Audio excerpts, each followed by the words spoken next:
사랑하는 여러분, 우리 모두는 짧은 인생을 살면서 우리 힘으로는 도저히 어쩔 수 없는 불확실한 많은 일들과 시련을 만나게 됩니다.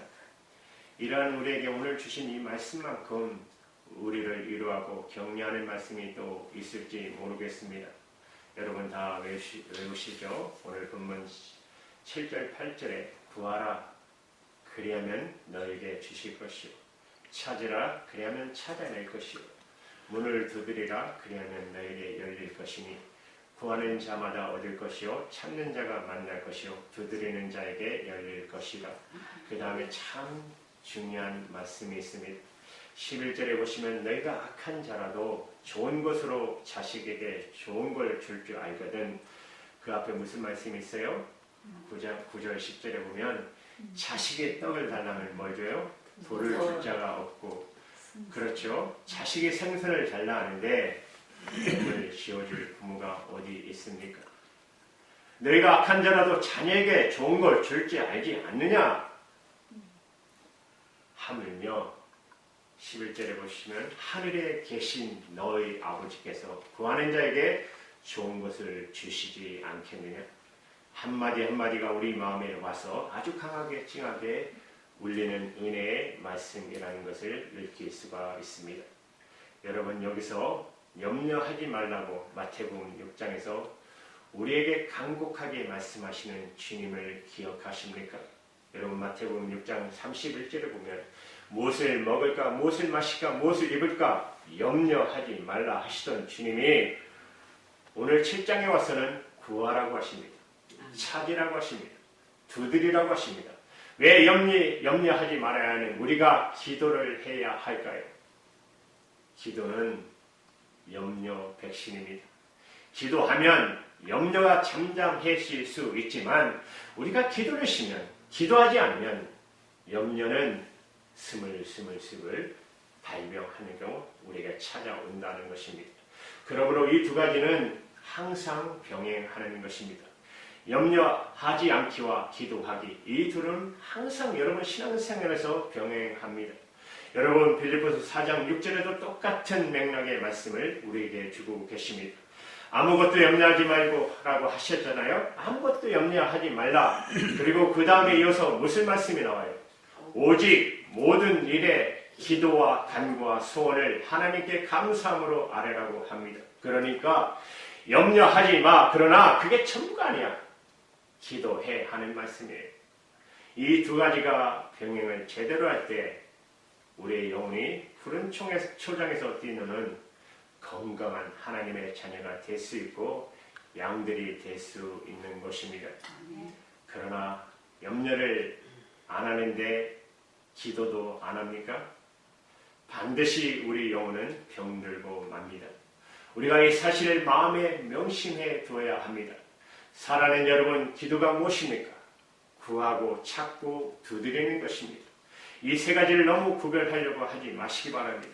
이렇게 구하라, 찾으라, 두드리라고 반복해서 하시는 말씀에 이유가 있어요. 기도는 우리의 열정을 담고 하나님께 아뢰는 거예요. 기도는 끈기 있게 하나님 앞에 매달리는 것입니다. 기도는 절대 포기하지 않는 집념을 가지고 하나님 앞에 우리의 마음을 토하는 것입니다. 이 사실을 좀 더 우리에게 강하게 말씀하시기 위해서 오늘 구하라, 찾으라, 두드리라고 반복해서 강조하고 있는 것입니다. 그러므로 기도는 중요한 것이라는 것은 우리 마음에 새기시기 바랍니다.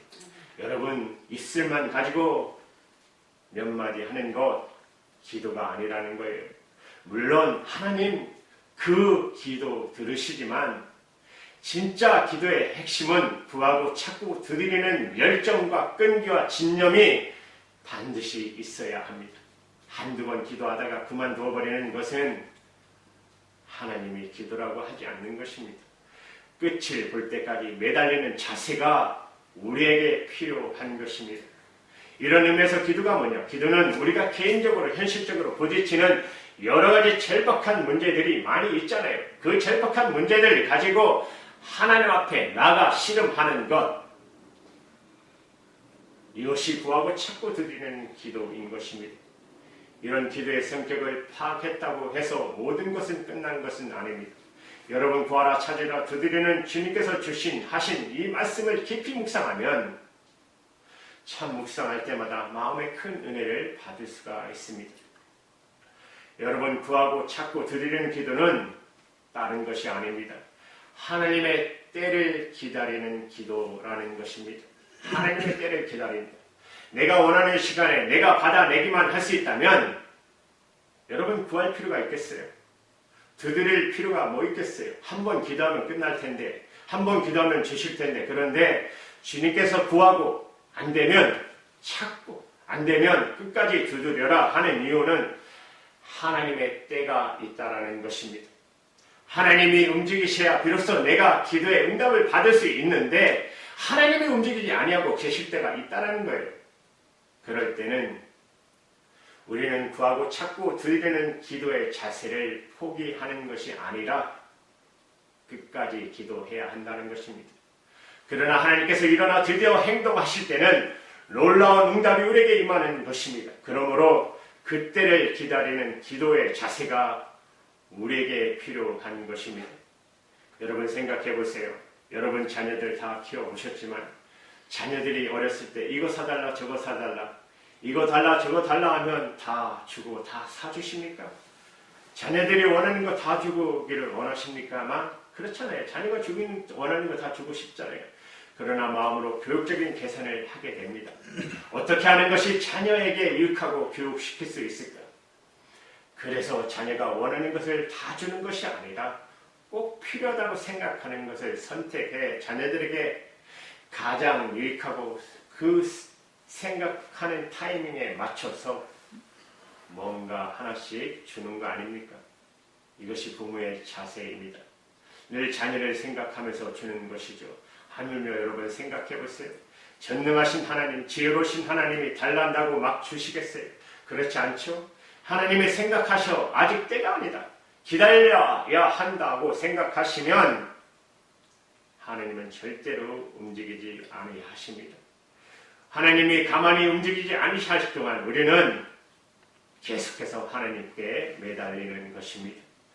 여러분 그런 과정을 통해서 우리 신앙이 점점 돈독해지고 우리의 믿음의 인격이 하나님 보시기에 아름다운 그릇으로 빚어지고 그렇게 해서 우리의 인품 전체가 하나님의 눈에 온전하게 기능할 수 있는 아름다운 자녀로 변해가는 것, 이것을 하나님께서 어떤 때는 오래 기다리고 계시는 것입니다.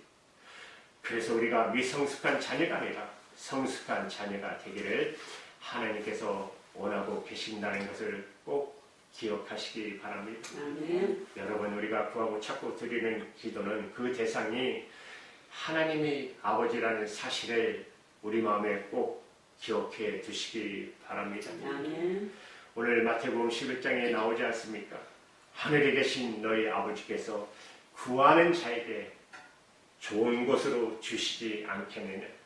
하늘에 계신 너희 아버지께서 아버지이십니다.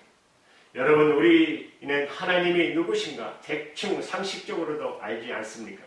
하나님이 누구세요? 모든 것을 다 가지신 분.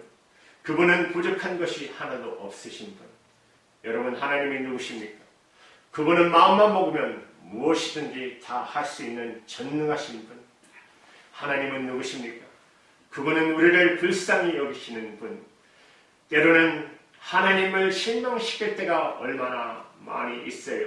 그런 우리지만 그래도 자기 자식이라고 생각하시며 인격적으로 대해 주시고 불쌍히 여기시는 자비로우신 하나님이신 것입니다. 그뿐입니까? 말씀을 통해서 약속하신 그 모든 약속은 하나도 빠짐없이 성실하게 지키시기를 원하시는 신실하신 하나님 아버지이십니다. 그런 하나님이 저와 여러분의 아버지가 되시는 거예요. 모든 것을 가지신 분, 무엇이나 다 하실 수 있는 분, 우리를 불쌍히 여기시는 분, 한번 약속하시면 반드시 지키시는 하나님, 그 하나님이 저와 여러분의 아버지이신 것입니다. 기도는 그분에게 구하는 것입니다. 그분을 찾는 것입니다. 그분의 문을 두드리는 것입니다. 이것이 여러분 기도라는 것입니다. 이것이 얼마나 놀라운 일입니까? 여러분, 우리가 예수 믿고 우리에게 일어난 많은 기적들이 있습니다만은 그 가운데 빼놓을 수 없는 기적은 뭔지 아십니까? 하나님을 아버지라고 맘 놓고 부를 수 있다라는 거예요. 이것을 성경에 보면 권세라고 했어요. 하나님이 주신 권세입니다. 하나님의 자녀의 권세인 것입니다. 우리가 대통령이 있다고 해서 아무나 가서 그 사람을 보고 아버지 할 수 있습니까? 할 수 없어요. 누군가가 그를 아버지라고 부를 수 있다면 아버지가 가지고 있는 영광과 권세를 자기가 같이 누리는 거 아닙니까? 하나님을 아무나 아버지라고 불러요? 아니에요. 천만에요. 아무도 그렇게 부를 수 없어요. 예수님이 세상에 계실 때 하나님을 아버지라 부르다가 사람들에게 미움을 받아서 십자가에 처형된 것을 여러분 아시잖아요. 하나님을 아무나 아버지라 부르는 거 아니에요. 그러나 우리가 예수 믿은 다음에 하나님을 우리에게 이 권세를 주셨다라는 사실. 언제든지 나를 아버지라고 불러라. 얼마나 감사합니까? 이 아버지를 향해서 구하고 찾고 드리는 것이 바로 기도인 것입니다. 얼마나 큰 영광입니까?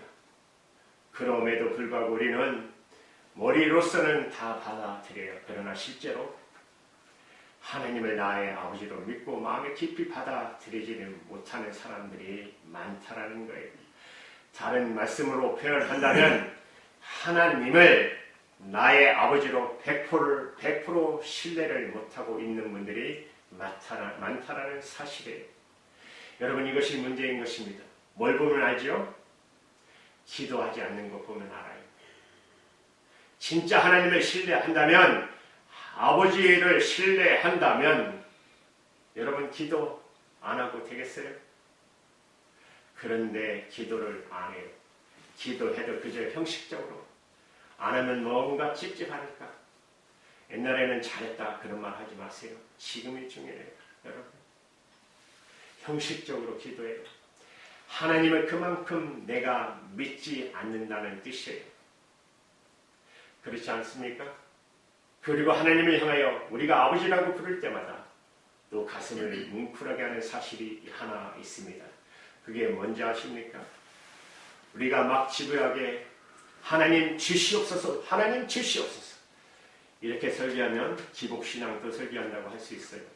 제발 기복신앙이라도 그렇게 기도하시기 바랍니다. 하나님 앞에 간구하시기 바랍니다. 불쌍히 여겨 주시옵소서 하고 기도하면 하나님은 그 간청을 들으시고 하나님이 마음을 바꿔 주신다는 거예요. 마음을 바꾸시는 하나님 아버지, 마음을 바꿔주세요. 이거 참 놀라운 일입니다. 어떤 분은 그렇게 가르쳐요. 하나님은 한번 뜻을 정하시면 절대로 변개치 않으시는 분이야. 그가 뜻을 정하시면 반드시 그 뜻은 이루어진다. 그러므로 우리가 하나님의 뜻을 바꾸려고 생각하는 것은 불경죄에 해당하는 것이다 하고 가르쳐요. 성경에 보면 그렇게 가르칠 수 있는 근거도 있어요. 하나님이 왔다 갔다 하시는 분이 아니에요. 만약에 그런 식으로 하나님을 우리가 믿는다면 여러분, 참 하나님 아버지 앞에 우리가 구하고 찾고 두드릴 수 있을까요? 해봐야 소용이 없는 짓인데. 생각해 보세요. 우리가 하나님 앞에 기도할 때마다 내 기도가 하나님 앞에 뜻에 반드시 일치한다고 장담할 수 있는 기도가 몇 가지나 될 수 있어요. 우리는 잘 몰라요. 하나님의 뜻이 담겨 있는지 잘 몰라요. 그저 우리는 너무나 절박한 문제를 가지고 견딜 수가 없어서 하나님을 찾는 것이지. 이게 하나님의 뜻에 맞는 기도인지, 하나님이 좋아하시는 기도인지, 하나님을 기쁘게 하는 기도인지 아는지 우리가 잘 몰라요. 급하니까 부르짖는 거잖아요. 그러니까 하나님의 뜻이 무엇인지 제대로 모르고 우리가 부르짖는데 하나님은 어떤 뜻을 갖고 계신다. 그러므로 아무리 부르짖어도 하나님은 자기의 뜻을 절대 바꾸지 않으시한다 하는 전제가 분명하다면 기도할 필요가 있겠습니까? 그러나 여러분 보십시오. 왜 구하라고 합니까? 왜 찾으라고 할까요? 왜 집요하게 문을 두드리라고 할까요? 내 기도를 들어보고 내가 설득을 잘할 수 있다라는 말씀입니다. 너의 기도에 때문에 내가 설득을 당할 수 있다는 말씀이에요. 하나님 아버지의 입장이신 것입니다. 내가 마음을 바꿀 수 있다는 얘기예요. 얼마나 놀라운 이야기입니까? 여러분, 이것을 설명할 수 있는 좋은 예가 있습니다. 열왕기하 20장에 가보면 참 경건하고 하나님의 뜻대로 살려고 하는 젊은 왕이 있습니다. 여러분 아시는 히스기야라는 왕입니다. 히스기야 왕은 하나님을 잘 섬겼어요. 그래서 하나님께서 많은 복을 주셨는데 그만 30대 후반에 치명적인 병에 걸려 쓰러졌어요. 투병 생활을 하는데 하루는 하나님이 이사야 선지자를 불러서 너 내 종 히스기야 왕에 가서 내 뜻을 전해라. 내가 히스기야 왕을 부르려고 한다. 그러므로 다시 살지 못할 테니까 이제 마지막 유언하라고 일러요. 그래서 이사야 선지자가 히스기야 왕을 찾아가 하나님의 뜻을 전합니다. 여러분 열왕기하 20장 1절에 보세요. 그때 히스기야가 병들어 죽게 되매 아모스의 아들 선지자 이사야가 그에게 나와서 이르되 여호와의 말씀이 내가 죽고 살지 못하리라 하셨나이다. 다시 말하면 왕이여 하나님의 뜻입니다. 왕은 이 병으로 일어나지 못합니다. 그러므로 집안을 정리하고 유언하십시오. 그랬어요. 이사야 선지자가 떠나고 난 다음에 히스기야 왕이 얼마나 슬프고 절망을 했는지 열왕기하 20장 2절에 몸을 들려 벽을 향해 돌아앉아 그렇게 나와있죠. 그리고 3절에 방성태국을 하며 하나님 앞에 부르짖는 기도가 나와요. 그런데 여러분 하나님이 그 기도를 다 들으셨어요. 그리고 자기 집으로 돌아가는 이사야 선지자를 길에서 다시 부르셔요. 이사야 히스기야에 가서 다시 돌아가라. 열왕기하 20장 4절입니다.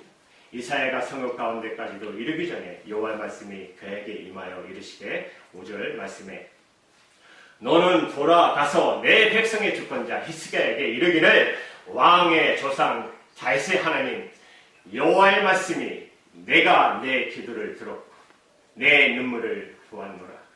그래서 하나님께서 뭐라고 해요? 내가 너를 낫게 하리니 내가 3일 만에 여호와의 성전에 올라가겠고. 하나님의 말씀을 듣고 다시 돌아온 이사야 선지자가 히스기야 왕에게 하나님의 말씀을 전하는 것입니다. 내가 마음을 바꿨다고 전해라.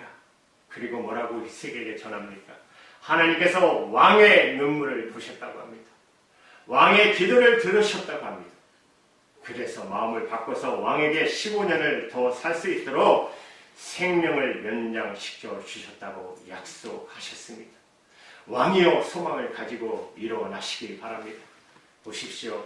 열왕기하 20장 6절에 내가 내 날에 15년을 더할 것이며 여러분 우리 하나님이 이런 분인 거 아십니까? 하나님은 큰 틀을 바꾸지 않으십니다. 하나님의 기본적인 뜻은 바꾸지 않으십니다. 그 뜻이 무엇이 아십니까? 우리를 통해 하나님의 영광을 받으시겠다는 것입니다. 그리고 모든 것을 합력하여 우리에게 선을 이루도록 해 주시겠다는 약속입니다. 이 틀은 변함이 없습니다.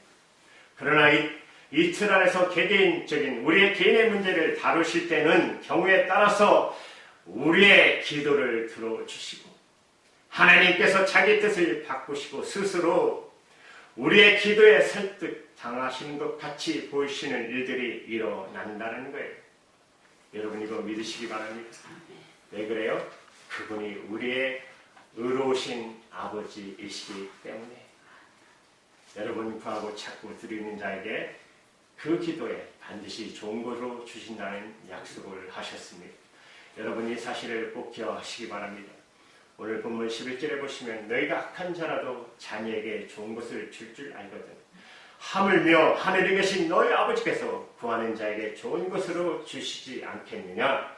이것이 바로 하나님의 약속입니다. 여러분 우리 인간은 자녀들에게 잘해준다고 하지만 사실 본성은 죄인들입니다. 이렇게 죄인들임에도 불구하고 자녀들에게 나쁜 것 주려고 하는 부모는 한 분도 없을 것입니다.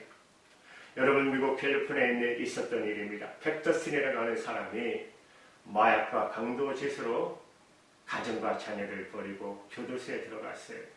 이렇게 악한 사람이에요.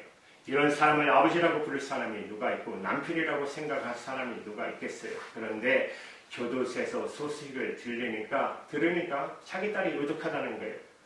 그 딸이 태어날 때부터 콩팥이 하나밖에 없는 이상 체질을 가지고 태어난 거예요. 그런데 그 하나밖에 없는 콩팥이 문제가 생긴 거예요. 그래서 딸이 유독하다는 말을 듣고 이 복역적인 아버지가 선뜻 나섰어요. 내 콩팥을 기증하겠다고 나선 거예요. 그런데 이상하게도 이분도 콩팥이 하나밖에 없어요. 그러니 여러분 생각해 보세요. 자기 콩팥 하나 있는 거 딸에게 주면 자기는 죽는 거예요. 이렇게 악한 아버지도 자식에게는 좋은 것을 주려고 하는 것입니다. 그렇다면 하늘에 계신 우리 아버지, 선하시고 인자와 긍휼이 무궁하신 사랑이 많으신 하나님이 우리에게 좋은 것 주시지 않겠냐는 말입니다. 우리가 꼭 믿어야 하는 것입니다. 하나님이 주시는 것은 좋은 것입니다. 구하고 찾고 들리는 자에게 하나님이 주시는 응답은 좋은 것입니다. 그런데 문제가 있어요. 누구 보기에 좋느냐 하는 거예요. 하나님 보시기에 좋은 거예요? 내 눈에 보기에 좋은 거예요. 하나님은 좋다고 주시는데 우리 눈엔 안 좋아요? 그런 응답이 참 많아요. 그렇잖아요. 하나님은 떡이라고 주셨는데 내가 보니까 돌이에요. 자, 이런 경우 맞았을 때 우리에게 중요한 것은 내 눈에 돌로 보여도 하나님이 주시는 거니까 좋은 것임이 틀림이 없다고 하는 믿음인 것입니다. 이 믿음을 가지고 하나님 앞에 오히려 감사하면 사랑하는 여러분, 하나님은 우리의 눈을 열어서 진짜 하나님이 주시는 것이 돌이 아니고 떡이라고 하시는 사실을 발견하게 해 주십니다. 우리의 영혼이 어둡기 때문에 하나님이 주신 걸 돌로 보는 거예요. 그러나 우리의 영혼이 열리면 하나님이 주신 거야말로 진짜 나를 위해서 주신 좋은 것이구나 하는 것을 발견하게 되는 것입니다. 그리고 심지어 우리가 실수하고 잘못해서 이게 빠져서 하나님 앞에 매달리고 있을 때에도 하나님의 주시는 응답은 우리의 실수를 바꿔서 손으로 받고 우리에게 은혜를 주신다라는 사실입니다. 여러분의 사실을 우리가 꼭 믿어야 할 것입니다. 이제 말씀을 마치려 합니다. 오늘 말씀의 핵심은 하나님께 우리에게 어떻게 기도하라고 말씀하십니까? 구하라. 안 되면 안 되면 문을 두드리라. 이렇게 열정을 가지고 기도하고 끈기 있게 끝까지 기도하고 진념을 가지고 기도하라. 그러면 차릴 것이라. 얻을 것이라. 열릴 것이라. 이렇게 기도하는 성령 충만한 저와 여러분 되시기를 주님의 이름으로 축원합니다. 아멘. 기도하십니다.